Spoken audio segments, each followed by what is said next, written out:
Good morning everybody.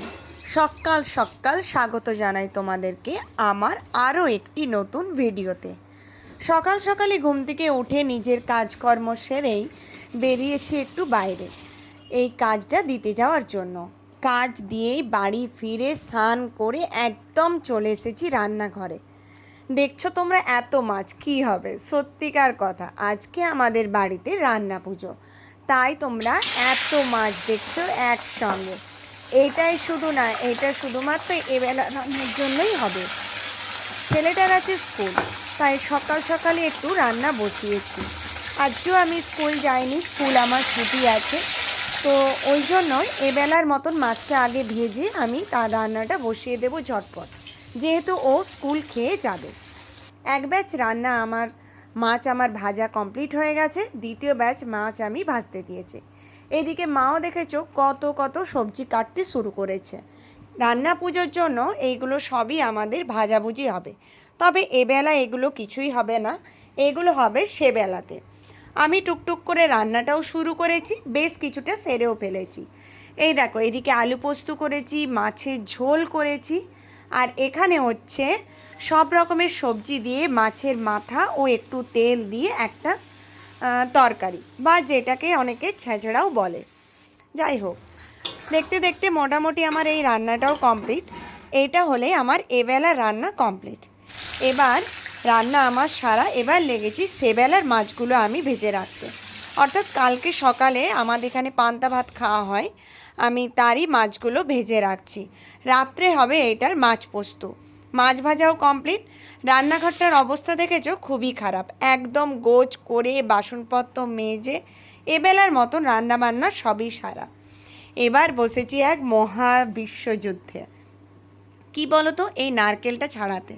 এইটা আমি ছাড়াবই কেন বলো তো, ওই রান্না পুজোতে নারকেল ভাজাটা আমার খুব একটা প্রিয় খাবার, সেই জন্যেই আমি আরোই বসেছি এই নারকেলটা ছাড়াতে। নারকেলটা ছাড়িয়ে দিলে মা তারপরে ওটা কেটে কুচি করে রেখে দিবে, তখন আমি আবার বিকালে রান্না করার সময় ভাজবো। তো সেই ভেবেই এটা করতে লেগেছি। আর যেহেতু স্কুলও ছিল বলে তাড়াতাড়ি রান্নাবান্নাটা আমার সারা হয়ে গেছে। ওইদিকে আমি একটু গল্পও করছিলাম। ওখানে পূজা ছিল, সেজ কাকিমা এরা সবাই ছিল, তো ওদের সঙ্গে বেশ গল্প করতে করতে আমি আমার কাজটাও সারছিলাম। নারকেল টারকেল ছাড়াতে অতি অবশ্যই একটু বেশ কষ্ট তো হয়ই, তো যাই হোক আলটিমেটলি কাজটা সেরেই ফেলেছি। এবার নারকেলটা ফাটানোর পালা।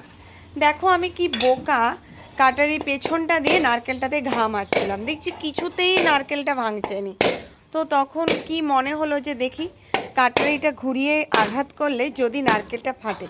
ও মা, দেখছি 2-3 বার আঘাত করার সঙ্গে সঙ্গেই নারকেলটা ফেটে গেল।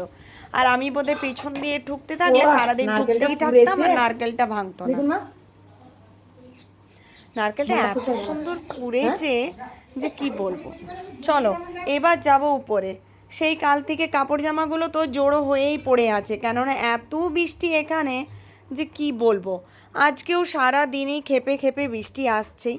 তো এখন কাপড় জামাগুলোকে জল যেহেতু ঝরে গেছে, একটু খাটের বাড়ায় মিলে রাখবো, নইলে এগুলো কি করে শুকনো হবে বলো, রোদের তো একদমই দেখা নেই।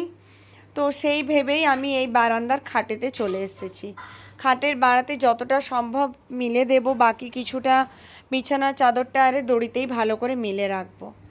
তো প্রথমে খাটে উঠে আমি দেখে নিলাম খাটের বাড়াগুলোতে আরে ধুলো টুলো হয়েছে নাকি। যদিও প্রায় দিনই এই খাটের বাড়াগুলোতে আমি কাপড় জামা মিলি, সেভাবেই ধুলো নেই, আমি পরিষ্কারও করে নিই। তো সেই ভেবেই তাড়াতাড়ি করে আমি এইগুলোকে ভালো করে মিলে দিচ্ছি।